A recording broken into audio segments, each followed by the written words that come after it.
Sta scatenando una vera e propria bufera tra Lega e comunità islamica trevigiana, la dichiarazione di ieri del portavoce della comunità su Costituzione tricolore. Che queste espulsioni non venga strumentalizzata dalla parte della politica, come sta accadendo a Treviso dalla parte della Lega, che sta facendo pressioni su Manildo. Io penso che tutti questi richiami della Lega non sono fatti perché la Lega ama questo paese, erano i primi a mandare la bandiera e la Costituzione italiana al cesso. Parole forti, alle quali oggi per primo vuole ribattere l'ex sindaco di Treviso. Io non ho mai tollerato che il tricolore fosse buttato nel cesso, quindi la Costituzione è sacra e va giurata.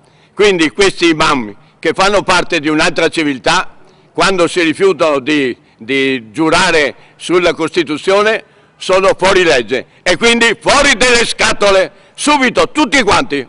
Gli fa eco il capogruppo della Lega in Comune. Le parole del mediatore culturale, che tra l'altro nemmeno conosco, si giudicano da sole. La Lega combatte questo Stato perché combatte le ingiustizie. Lega Trevigiana che ha dichiarato guerra a Lega Prefetto, in quanto rappresentante dello Stato. Oggi più che mai combattiamo questo Stato che è rappresentato dal prefetto, che sta di fatto avvallando questa invasione sregolata e che sta gravando sia come costi che come sicurezza sulla testa dei nostri cittadini. È proprio per la questione della sicurezza che la Lega è pronta, nel caso venisse reintegrato l'imam espulso, a manifestare stabilmente nel piazzale della Moschea di Treviso, sotto al palazzone diventato per molti una Kasbah in verticale. Adesso l'imam ha detto dal Marocco: sono disposto a venire a giurare sulla Costituzione. No, sono i pentimenti, sono le lacrime di coccodrillo.